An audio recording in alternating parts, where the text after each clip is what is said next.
Thank you. That worked out. Thank you. It's wonderful to have people in the audience that remind you of who you are at the exact right time. How are you all doing? Yeah, I like woohoo. It's really hard to be anything other than woohoo when the sun's out. Really. One of the things I said first service, and I have to admit that I'm going to repeat something that I heard maybe 35 years ago, but I think that I heard it correctly, although they may not have been true, but I'm pretty sure I heard it correctly. Have you ever had some memories that when you remember the thing you heard, you also know where you were and where, I was in my car, I would know where I was in Issaquah.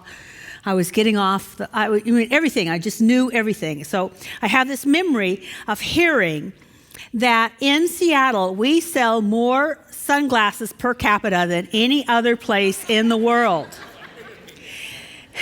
And I remember it because just as I was making a turn, there was this guy who would set up this impromptu sunglass stand.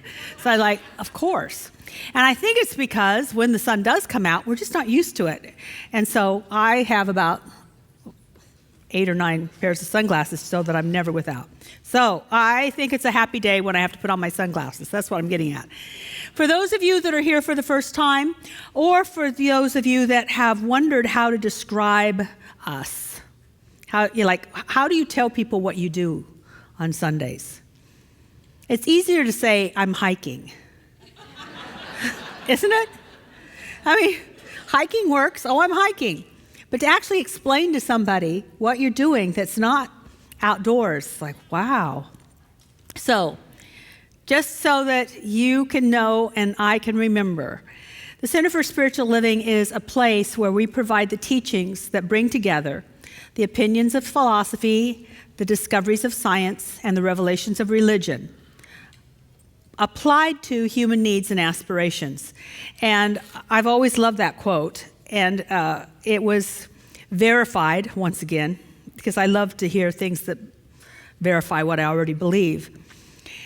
And this is by the Dalai Lama. The Dalai Lama said, boldly speaking, although there are some differences, I think Buddhism and quantum mechanics can shake hands on their view of the world. Isn't that amazing? So the opinions of philosophy, the discoveries of science, and the revelations of religion coming together and applying them to human needs and aspirations. And in short, what we do is we promote a way of life that heals hurts and builds dreams. So if you have either one of those, then perhaps that's a place for you today. If you're building a dream or healing something, we have good technology for that. So if that appeals to you, you might want to sign in, let people know where you are at on Facebook if you do that sort of thing. It's a good time to do it and say that, I just found out that the Dalai Lama agrees with quantum mechanics, or quantum mechanics finally proved Buddhism, or something wild like that. It'll get people's attention. I also need to remind all of you, just in case you want to be part of our virtual community, we have a card that looks like this. It's called a connection card. And it's a great way for us to keep you involved with all the things that are happening, because there's much more happening than just on Sunday on this stage at this time. So fill this out. We'll make sure you're part of our virtual community. Send out information to you, and also a spiritual practice that comes out every Tuesday, just to help you and all of us be on the same track as part of our spiritual unfoldment. And then we have one tradition. And that tradition we've had for at least, oh my goodness, maybe 22, 23 years. And that is that we want to give a gift to anyone who's having a birthday. So if you're having a birthday, you need to raise your hand or stand up, because we have a gift for you. Who's having a birthday? Anyone? There's a birthday and a birthday. Anyone over here? Oh my.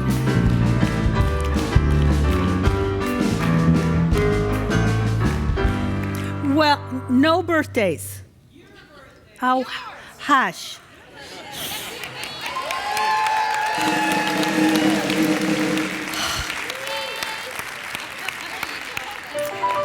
Thank you. Oh, you're so cute. I love you. Thank you. Thank you. Thank you. Oh, thank you. Oh, man. Now I get this.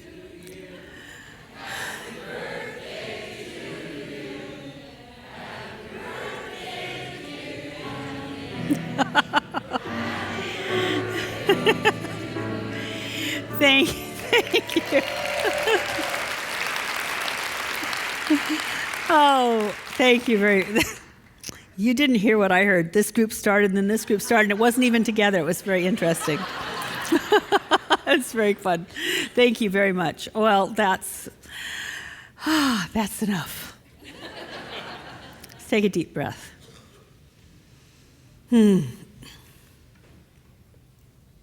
There's something that is becoming very scarce on this planet besides water. And according to scientists, what's becoming scarce is silence. There's very few places on the earth that scientists think that there's no man-made noise, that you won't hear an airplane, that you just don't hear things. It's very scarce. But what I realize is that the silence that we can find within ourselves is always abundant. So we're going to enjoy some silence.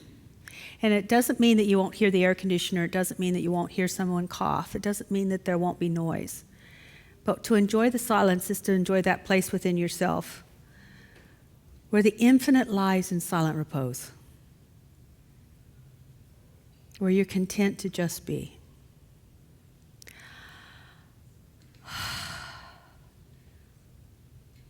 So we'll enjoy that for just a moment. Listen to a beautiful song. And then Reverend Heather Venegas will give us our opening prayer.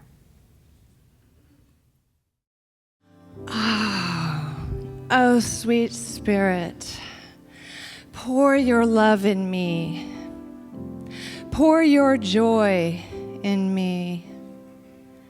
Pour your peace in me this day, that I may rest in your goodness, that I may pause throughout my day and breathe deep from that well of spirit within me.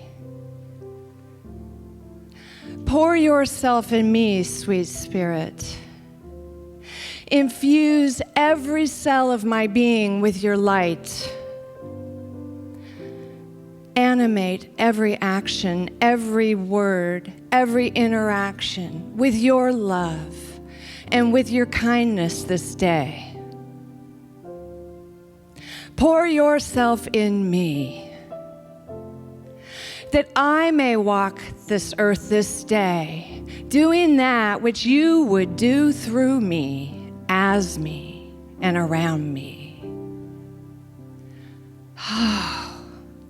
How good it is to rest in the knowing that right where I am, you are my beloved Spirit. And so it is. Who needs, espresso after that? Yes. Well, we are here to stand up and celebrate, only don't stand up yet. Instead, I'll have them stand up. I want to introduce to you Diane Bell, who will introduce our new members.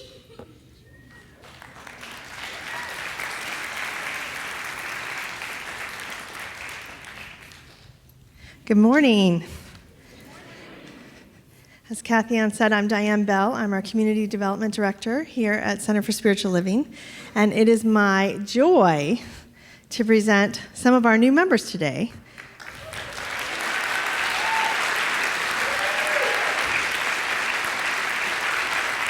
So, in our recent membership class, we had 14 new folks say yes to membership here at the Center for Spiritual Living, and 7 were able to join us here today, so I'm thrilled that they're here with us. And membership here at the Center for Spiritual Living is about connection and community, and it's also about conscious choices and commitment. And these folks have completed our foundational course called Beyond Limits, and they have also completed our membership class in the end of March. And they've made the decision to make a commitment to the Center for Spiritual Living as their spiritual home, and to commit to our 5 spiritual practices of prayer, meditation, spiritual study, gracious giving, and sacred service. And so they are indeed important pieces of the puzzle here in our community. And I'm so thrilled to welcome them to membership. And I'm going to read off each person's name and have them step forward to be recognized. I would ask that you all hold your applause to the end. And once they've all been introduced, I'm going to ask you to join me in raising them and praising them as our newest members. So, Ginger Gray, Kat Kim, Margaret Lands, Jennifer Middlebrooks, Marjorie McKinney, Tracy Saunders, Diana Stearns, and that is our latest group of members.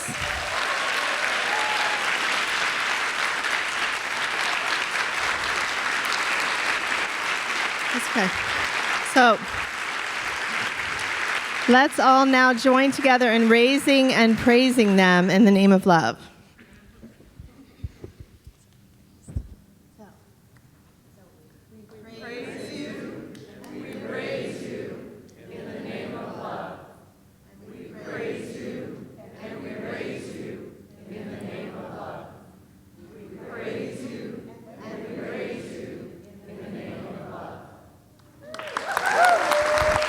Welcome to membership. Thank you, guys.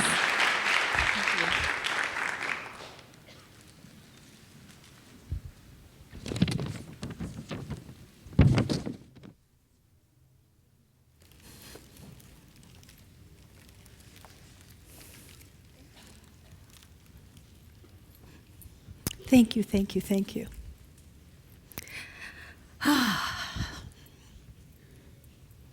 So our circle of love grows a little wider and deeper today. This is good. I'm pretty sure that it was Emma Curtis Hopkins who said what I'm going to tell you in a minute, but I'm going to do a whole shtick on truth, so I'm not really sure, but I think I'm trying to be more truthful because I'm trying to live my talks prior to my talks. But the statement that I've been using for a very long time, and I use it for myself, and I sort of see it play out in the world, is we are our understanding of God. As we understand something greater than ourselves, it starts to show up in our life. Or it doesn't show up in our life consciously, but it's sort of the background noise. It's the context within which we work. For instance, if you believe that God has a very narrow idea of how you can come to it, it will shape the way that you act and react to others. If you believe that there isn't a God, it will be a context that will still shape how you act and how you react to things. If you believe that there's a God, but it's ambivalent, it will shape how you act and react. If you believe that there's a God and it's friendly, it will still shape the way you act and react. So we are formed by what we believe about something greater than ourselves, even if it's just society or there's a big void out there. We're still shaped by that. I think it was Barry Kaufman who said that his life is better because he believes in a friendly universe. He says, even if it's not true, my life is better because I'm less anxious, I'm less defensive, I'm less worried. So can you imagine, since the only time you can ever experience anything is now, if you believe it's a friendly universe, your now is going to be different. So you are shaped by what you believe about something greater than yourself. It's pretty cool. But using that's kind of interesting. What I would like for you to do is to become more, during today's talk and next week's talk, I'd like you to become more familiar with and comfortable with and close to whatever your idea of God is. I love the 12-step idea, your understanding of God. I hope that my sharing what I believe about God, which is what I'll be doing for the next 2 weeks, this week and next week, helps you become more acquainted with your understanding of God, and that you grow in your understanding of God. Because if you grow in your understanding of God, it will shape your life. It will change somehow. And if you get a bigger God, a friendlier God, a more loving God, a more expansive God, and a more powerful God, it will shape your life for good. How's that work? Let's share this. I'm going to be using this little book, The 7 Main Aspects of God. It's available in the bookstore. Many of you already have it because you took Beyond Limits. This was one of my main tools when I started into metaphysics. This is an old book. This is an old book, and it's probably about the third one I've had. I love it, and it helped me shift from anthropomorphic God out there, guy in the sky who makes lists, to something else. Because it's one thing to say there's not a guy in the sky out there who makes lists and not give you something else. Because if you don't replace it, there's a tendency to go to what your backup default mode. So this is what Emmett Fox had to say, just the beginning of this. Have you ever asked yourself a question? What is God like? We are told to pray by turning away from the problem and thinking of God. But how are we to think about God? Just right there is perfect. This is so true. Like we could stop and just start. Just if you only got this out of all of today, this is enough. We pray by turning from the problem to God.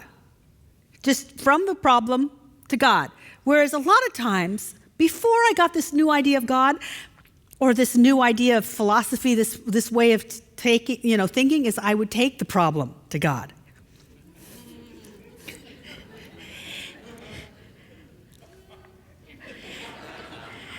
In fact, not only would I take the problem to God, I didn't even consider God unless there was a problem. Why would I? I'm doing fine. Thank you. So this is a total shift, that we stop considering this problem and we turn to something that's not the problem. Now, it's not out there, but I'm just using this as a metaphor. I'm using my body to say stop and shift your attention. Just that will create a difference. Why? Quantum physics, quantum mechanics. What the Buddha said, what did he say? He said, I love this. The Buddha said, boldly speaking, not Buddha, the Dalai Lama said, boldly speaking, although there are some differences, I think Buddhism and quantum mechanics can shake hands on their view of the world. What is the view of the world according to quantum mechanics or quantum physics? That consciousness creates reality. Consciousness creates reality. That's how the scientists would put it. In fact, if you're on my email list, if you are part of whatever you become a part of when you sign one of those connection cards, I send an email blast out with a spiritual practice in it. And so I will send you the article that I'm drawing from today, if you're on that.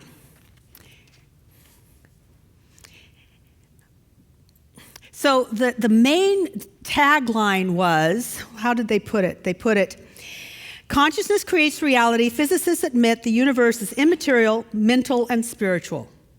The universe. Max Planck, who won a Nobel Prize in physics, said, I regard consciousness as fundamental. I regard matter as a derivative of consciousness. Now, only a scientist would say derivative, but or bankers. Anyway, so I love it. This is fabulous. So, if consciousness is cause and our consciousness is always on the problem, what are we going to make more real? The problem. If consciousness creates reality and we're looking for problems, what are we going to have? And why wouldn't we? We're so good at solving them. Don't you feel really good when you overcome something? Wouldn't it be great to have a new reality as I feel so good not having to overcome? That would be interesting. So when I turn my attention away from this issue and I put it on something greater or something else, then that becomes more real to me.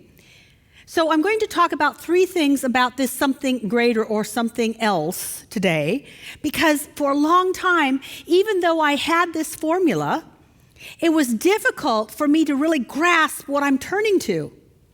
Like, yeah, turn to God. And oftentimes my old God would show up.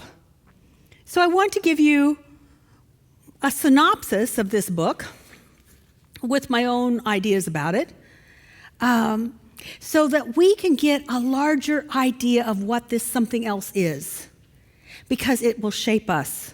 Why? Because what we contemplate and think about becomes our reality. Ernest Holmes would say it this way: consciousness is cause. The scientists say consciousness creates reality. Once again, science and religion coming together. So how can we use this for us? The first thing that I want to talk about as an aspect of God, and let's just look at aspects. I'm not saying that God is 7 things. It's not like the 3-in-1 Trinity theory. This is viewing something in different ways. I love people that are always surprising me. Have you known people that always surprise you because you think you know them and then you don't? I like that, because they're so dimensional. I like that. I don't want to be characterized as a thing. That's why I don't use Reverend Kathianne. I am a minister, but I'm so much more. That would be like saying Engineer Bob, Plumber Joe, Nurse Watkins. I mean, really, it's a category. There's so much. Don't you want people to know all of you? Don't you love people that want to know all of you? Well, the same thing with this thing that's greater than ourselves. You can't say it's a this or a that or a that. In fact, in Buddhism would say not that, not that, not that, not that. But let's say that, and that, because we're contrary. First aspect of this thing that's greater than ourselves is that it is life. Life is existence, it's beingness, it's movement. And what we hear is that atoms move. So everything is alive because God is everything. It changes our idea of things if we realize that everything is alive. If everything's alive, we will act differently. You know, we're celebrating on the 20th Earth Day. It would be very different if human beings got that the earth was alive. Wouldn't we be different? As long as we think it's some inert nothingness that just, supports our feet, we're not the same as if we think it is alive. See, it's not just that which breathes that is alive. It's not just that which reproduces. We're getting a bigger definition. Anything that exists is alive. If it exists, if you can see it, touch it, feel it, taste it, it is alive. Why? Because God is everything and God's alive. It's probably that thing called consciousness. It's the visible consciousness. Consciousness creates a reality and consciousness is alive.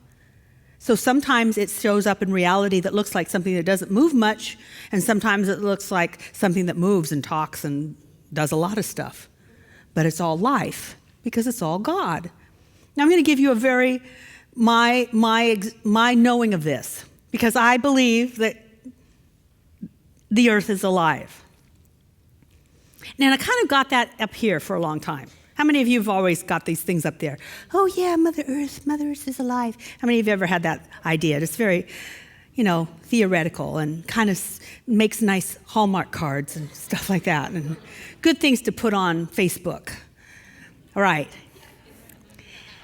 So I really shifted when I had an experience. I went to England, and Reverend Carol Huntley went with me. Who knows Carol Huntley?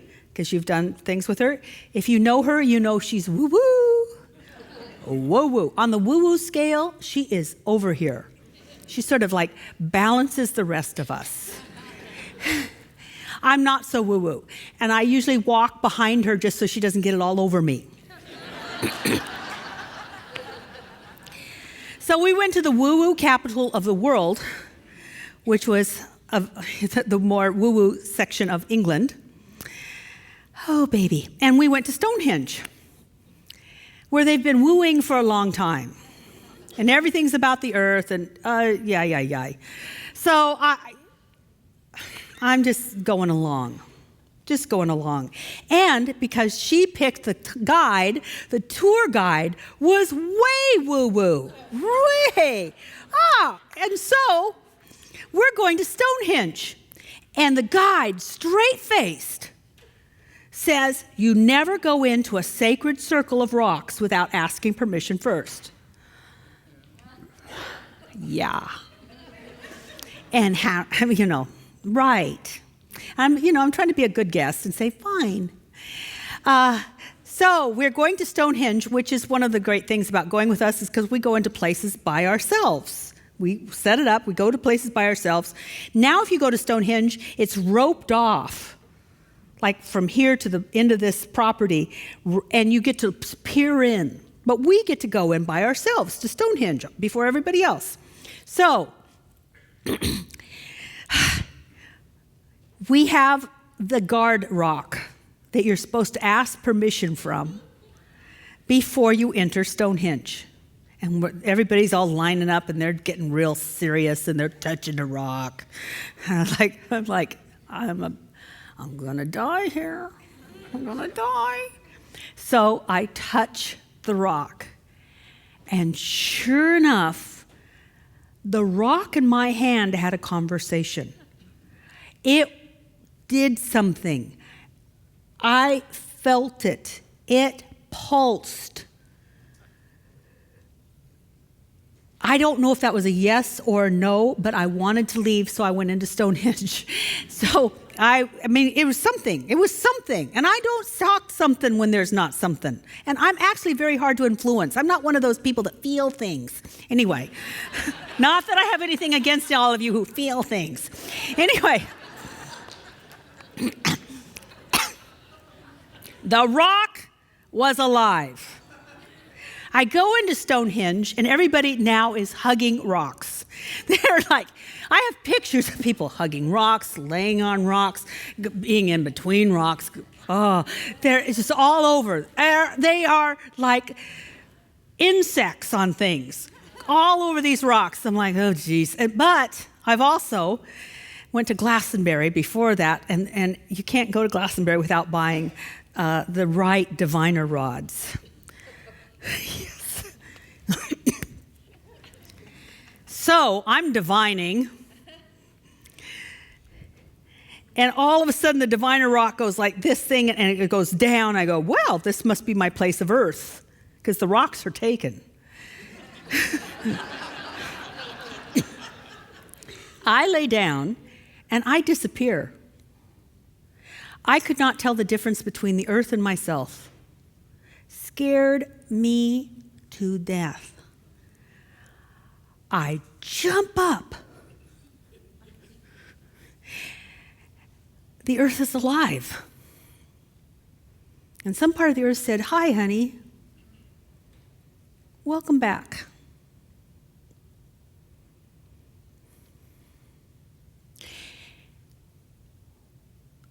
There's so much more that we don't know. But what I learned, and will never forget from that trip, is that everything is alive. Everything is alive. Now, some part of that life shows up and speaks to you or lets you pet its head, and some part of life welcomes you as its own. I don't know. But maybe that's why I like going to ancient sites that are usually temples that are usually made out of rock. So can you see how those rocks would hold all the prayers for thousands of years and just bounce them back at you? Just the rock. And something happens without us doing anything, which I think is what's scary. What if we didn't do anything and something happened? Now, how do we apply that? Because Ernest Holmes said that we must be practical and must be practicing. And this isn't about going out in your yard and having a pet rock. What I think it gets to is that we can know that if everything is alive and that life comes from God and God is everywhere, then that life can also affect us. And we start to interact with things differently. One of the telltale signs of life is joy, creativity, movement, vitality, energy. That's a telltale sign of life. So if I am having, I'll tell you, I said it first service, so I'll tell you now. If I am looking at the issue of me when I turned 60, I started looking at the issue of me like winding down. Well, I could wind down, or I could turn my attention to God as life. And all of a sudden, I became a create machine. I have to be creating.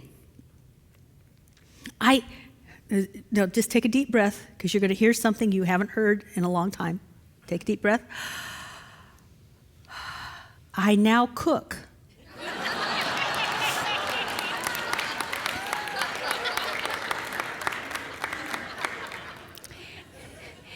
I cook because I want to create something new. I cook to create. I don't cook to sustain us. We can buy pizza. I don't cook for anything other than the creativity of figuring out what certain flavors are together. I have to be creating. Why? That's the outpicturing of me at the age of 60 saying I am going to be God's life. And now things keep coming out of me. I want new experiences. I have more vitality than I had 10 years ago. There is something about contemplating life. If life can make a stone say yay or nay to a person, life can live us. And that's perhaps why Ernest Holmes said for us to remember that there's only one life. That life is God's life. That life is perfect, and that life is my life now. The life of the earth that wanted to just hug me, and I honestly thought that I would disappear because I had no experience of myself. But part of me said, help, get yourself up now because you'll disappear and they'll wonder where you are. I mean, it wasn't rational. But if it can live the earth, it can live you. If the earth can produce, you can produce. If the earth can vibrate, you can vibrate. It's all possible. So I'm going to ask you to do something, but I'm going to set it up. And this comes from my friend Edward Valhune, and he likes to go to Bali, and he likes to hang out with Hindu priests. So he was in Bali chanting with Hindu priests. And it was all great. But then the priest finally said, so tell me about your religion. And he had the same issue that some of you, when people say, what kind of church do you go to? You go, well, it's not this, and it's not this, and it's not this. And so he's trying to explain it. And so finally, the priest just cuts to the chase. And he says, so what's your mantra? Because Hinduism, you have a mantra, and you mantrate. No. You repeat your mantra. So he said, so what's your mantra? And Edward didn't know what to say. He said, there's only one life. That life is God's life. That life is perfect. That life is my life now. And the priest said, I like it. Let's do it. He had to do it 108 times with the mala beads. 108 times. I asked a group of people on a Wednesday night service to do that 108 times, and one of our practitioners says, I'm not going to Wednesday night services anymore. Too much. So I'm going to just have us do it 5 times. So that we are starting to associate with God's life. We're either associating with our individual life, which means it is limited, or we associate with a greater life, which means it is unlimited.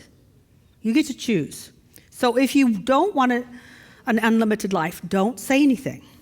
Just listen to us. So we're going to say this 5 times. There is only one life. That life is God's life. That life is perfect. That life is my life now. There's only one life. That life is God's life. That life is perfect.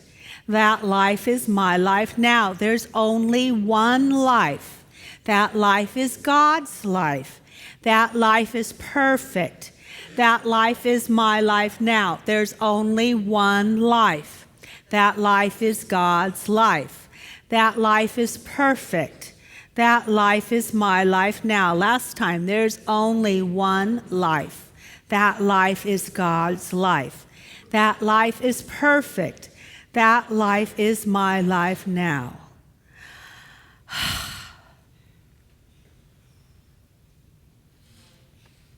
Another aspect of God is truth. Man, wow, that's a difficult one to explain. It's not relative truth. A relative truth is what's true for you, but it's only true for you. For instance, here's my relative truth. Haagen-Dazs is far superior to Ben & Jerry's.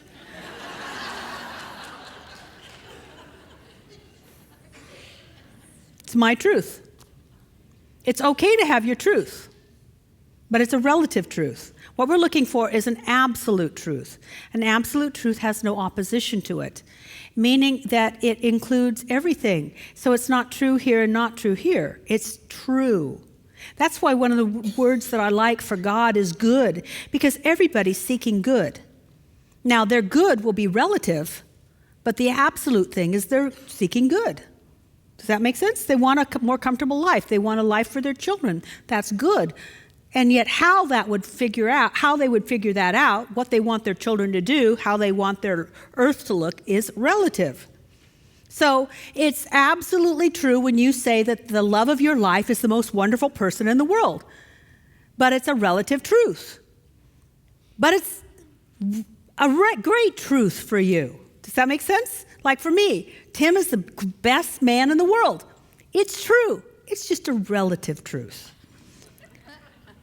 An absolute truth is all men are wonderful. See the difference? They are too.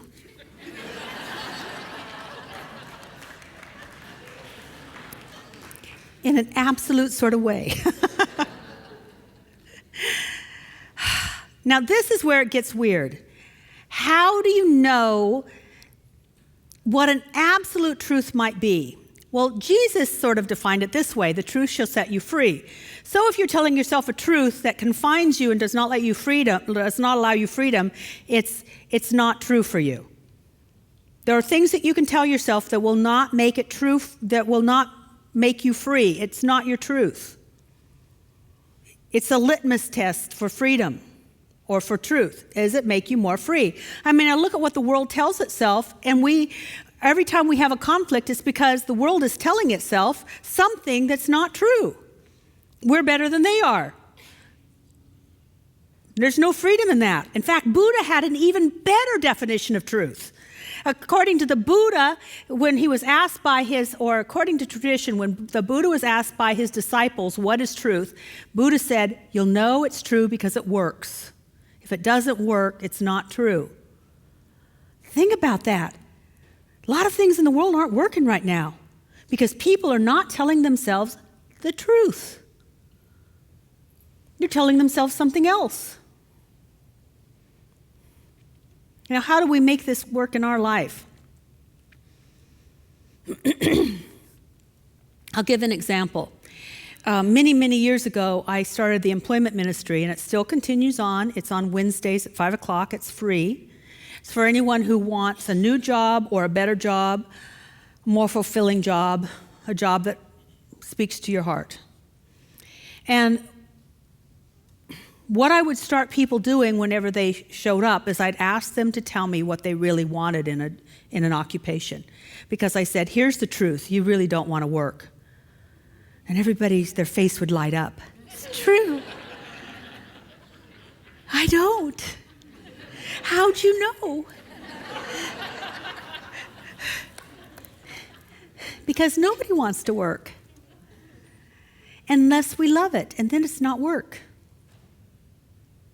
Kahlil Gibran said work is love made visible, but only if it's love made visible. Is that true?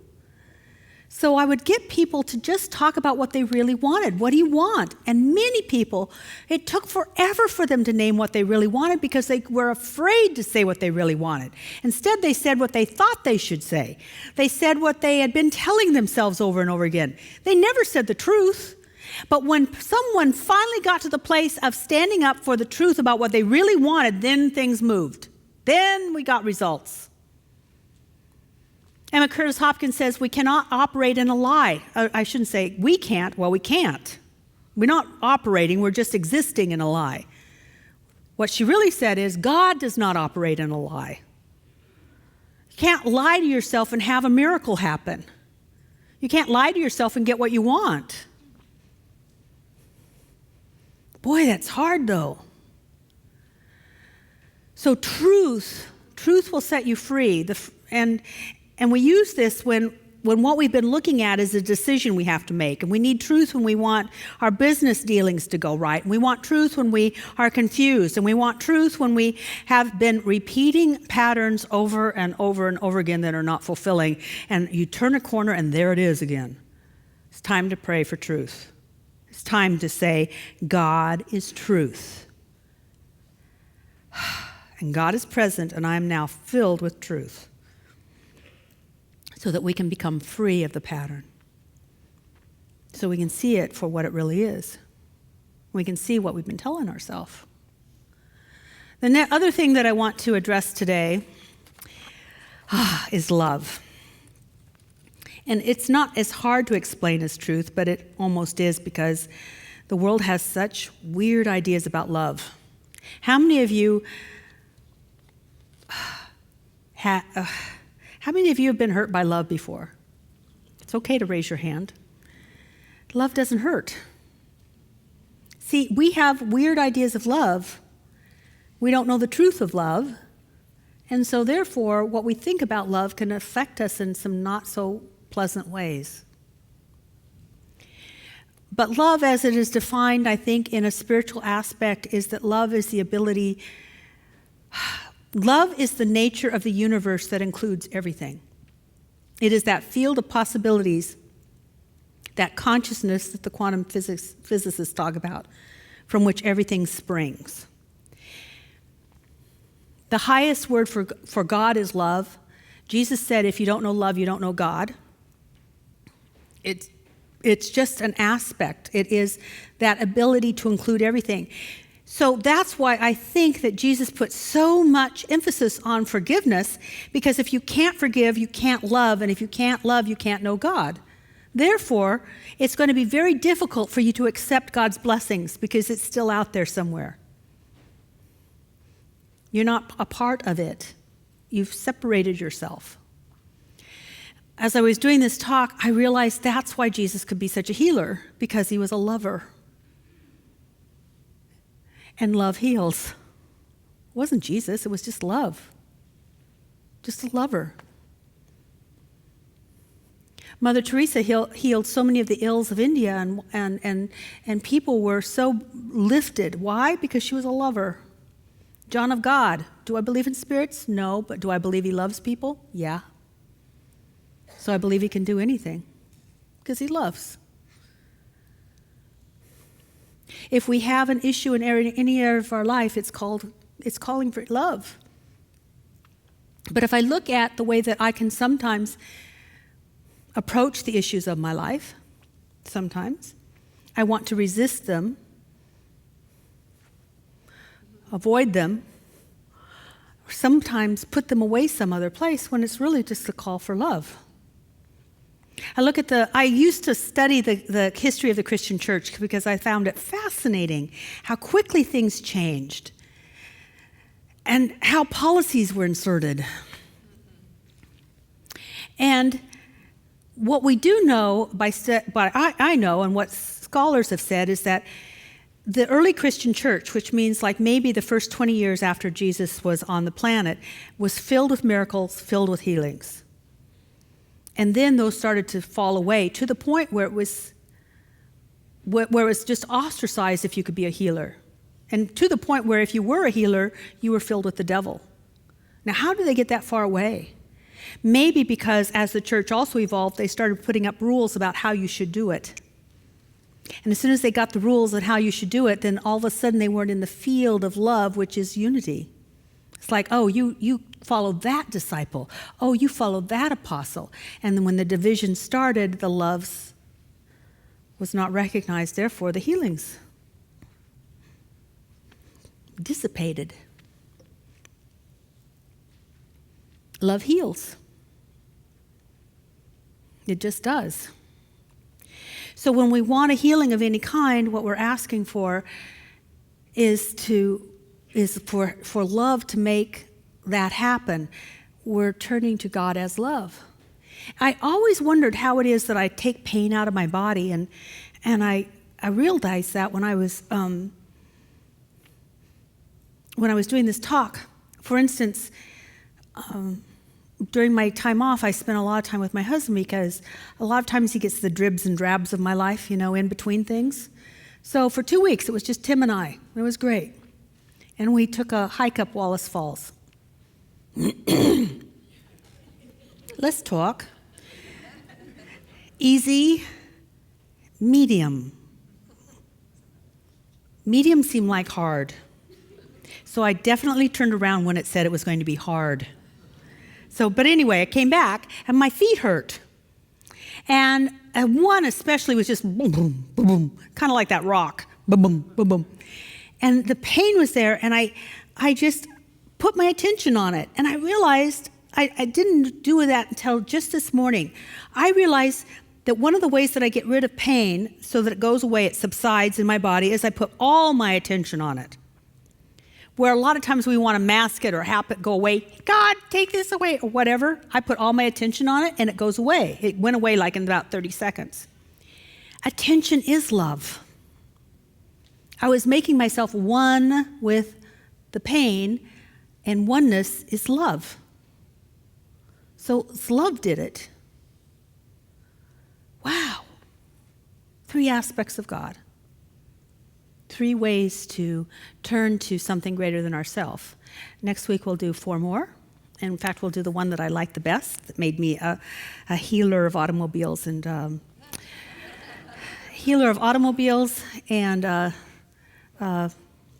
copiers, yes, and vacuum cleaners.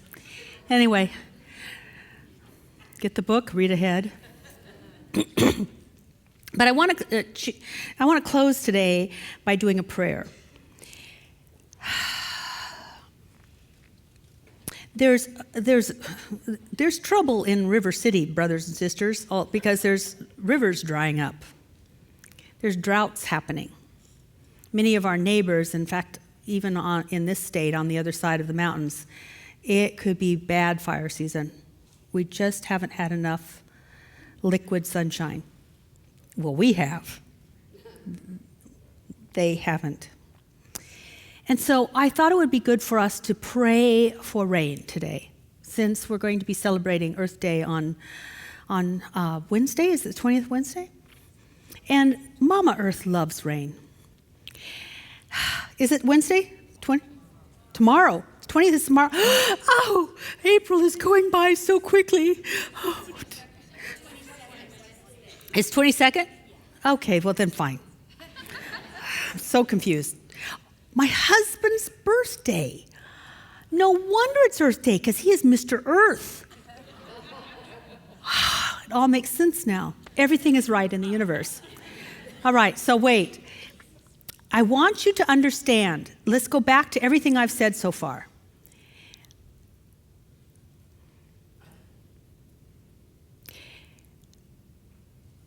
The physicists say that consciousness creates reality. Ernest Holmes said consciousness is cause. What if we held the consciousness for our dry neighbors to be blessed with, there's a certain type of rain I found out after first service. Native Americans say there's two rains. There's Father Rain and Mother Rain. Father Rain is the inch in an hour rain. We don't want that. Oftentimes, flood areas get so much rain that the earth can't accept it. And then it just floods and creates problems. We want Mama Rain. I'm calling her Mama Rain. Mama Rain, beautiful, soft, continuous light rain that the earth can accept. So do you understand that? Because I'm going to ask you to visualize it, and I wanted you to visualize a certain type of rain. The rain that is consistent, continual, but light enough so that the earth can accept it instead of have it run off. Right? Great. Now, if consciousness is cause, we're going to change our consciousness, and we're going to accept the truth that the earth responds to consciousness because it is alive, just like those rocks did. And the truth is that God's idea of good is that everybody flourish and all the earth flourishes. So we've got life, we've got truth, and we're going to do this out of love. We're going to love our planet, and we're going to love the sky. We're going to love the rain that it brings. All right? You ready? Okay, so let's begin.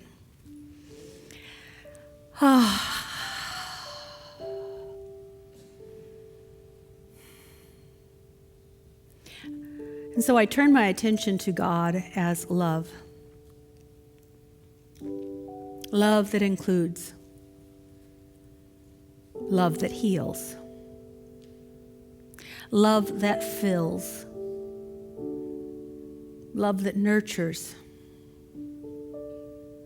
And I give thanks that I know that if I am one with God, I'm one with that love. And I know that this prayer is filled with love. And I give thanks that everyone here, if they choose, can know themselves as part of love.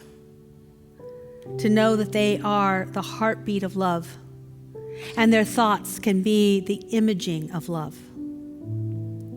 I give thanks that I turn my attention to the earth, and I speak my word of blessing for all the parched land. I give thanks that we are now calling forth a gentle, beautiful Mother Rain, easily and effortlessly rising up from the Pacific, moving towards the West Coast, and gently spreading out over all the parched areas of the West, and easily and effortlessly dropping the nourishment of water onto the land. And the land opens and receives and breathes a sigh of relief. I give thanks that we are here now imaging and seeing the desert bloom and the rivers fill and the fish in clean water. I give thanks that we are seeing the reservoirs fill up. And all of this is happening gently and beautifully and perfectly so that all are nurtured and helped in the process. And I say thank you, sweet Spirit, for this gathering of people. I say thank you, sweet Spirit, that we have gathered here to know that everything is alive and that everything is lovable because everything is also love. And what we love will love us back. And love is the healing power. And the truth is that that's true. The more we embrace life, the more life will live in us. The more we embrace love, the more we will heal ourselves and everyone around us. And I say thank you, sweet Spirit, for this revelation. Thank you, thank you, thank you for this day. Blessings on us. Blessings on the earth. And so it is.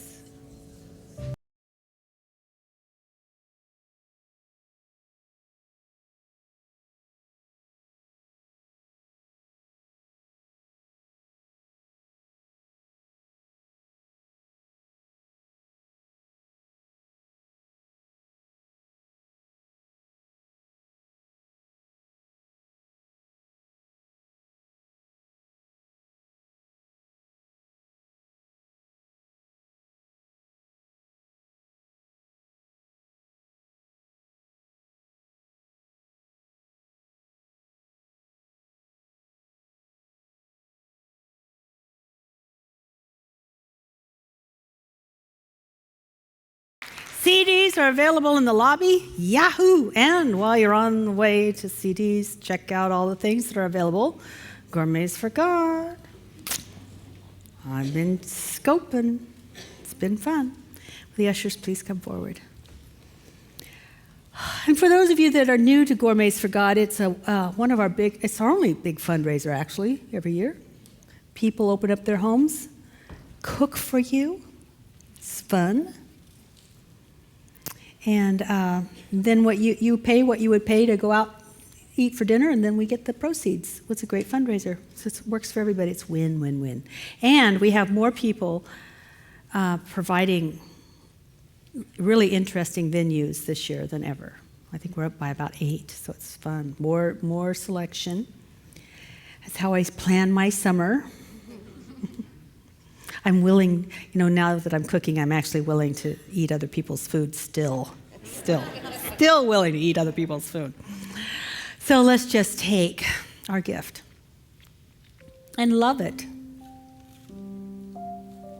To love is to bless is to love. So bless your gift. Recognize that it's a part of you. And what you're giving is a part of yourself, a beautiful, wonderful, loving, and lovable part of yourself. And this community is blessed by your gift. You are a part of us, and we are a part of you. In this instant, we are one.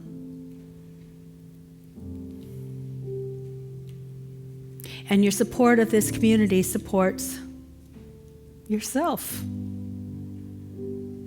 Giving is incredibly, mystically magical. And we know it by doing it. So we give for the love of it. Thank you, sweet Spirit, for the opportunity for all of us to give again. And so it is.